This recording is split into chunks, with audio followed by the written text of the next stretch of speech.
I grew up in Virginia Beach, Virginia, with Nate, who is the co-writer of New Mutants with me and my best friend. We've known each other since the day we were born, and we grew up reading Marvel comics religiously.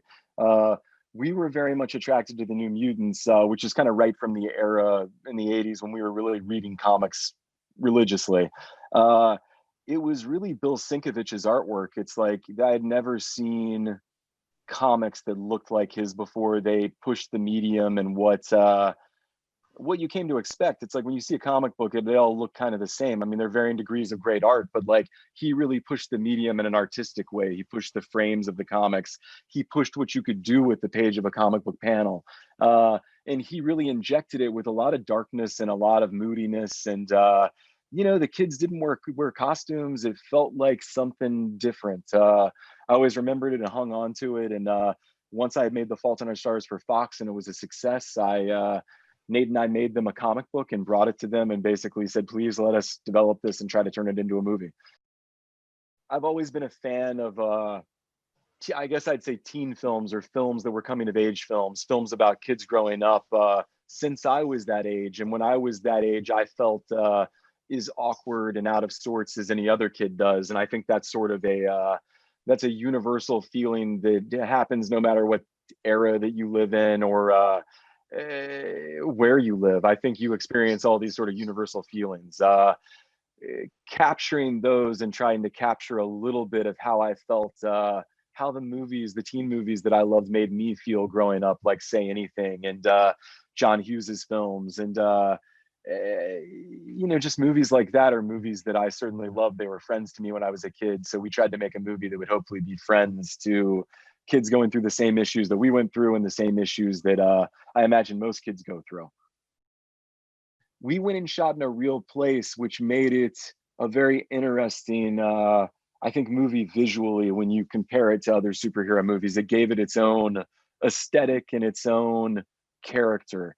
We shot in a 150-year-old psychiatric hospital that had been closed for probably 50 years. A lot of, I would say, I don't want to say supernatural, but I'd say there were strange things that happened while we worked there. There was a lot of kind of dark and creepy stories that the caretaker there would tell us about various patients that had stayed there, various rooms there where things had happened. Some of these rooms we shot in. That sort of gave the whole thing its own interesting atmosphere. And also, when you're in a room as small as the cells were that they actually used for people, the rooms that people stayed in, you kind of see the difference between our movie and other superhero movies. The locations just feel more real and feel more grounded. And it was a whole world. You could go from upstairs to downstairs and look in everybody's rooms. It was all of one piece.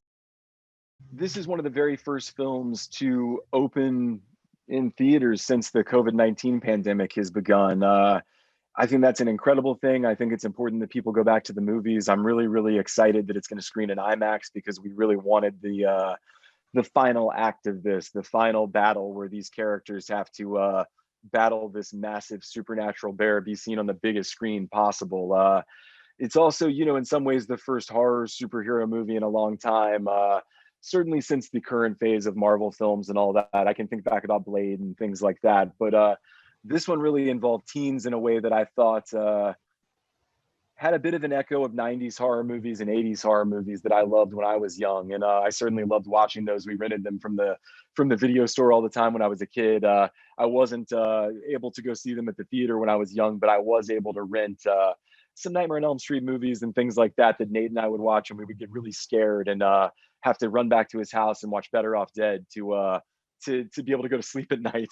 So I think we enjoyed doing all that and wanted to bring a little bit of that to it, but even more so wanted to find an interesting way to tell a story about kids again in this genre and also meld the superhero genre in. But it wasn't a calculated move. It was sort of that was what the comic books were. So we were very much organically trying to adapt them into the medium, and that's what this was. It was a horror movie to some degree or another.